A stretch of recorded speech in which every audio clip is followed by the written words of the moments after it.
Как сделать ветер? Жаркое африканское лето было в самом разгаре. На небе не было ни облачка, и даже непоседливый львенок устал от изнывающей жары.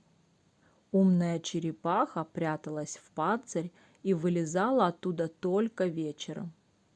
Не спасала и тень от пальмы.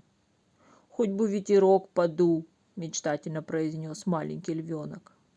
Черепаха высунула голову из панциря и задумчиво сказала: «Если ветерка нет, нужно его сделать, и тогда будет прохладно». «Как же можно сделать ветер?» – изумился львенок.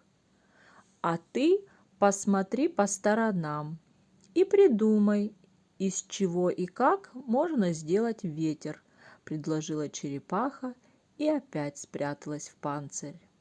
Львенок немного подумал и весело запрыгал. «Ура! Придумал!» Что же придумал маленький львенок?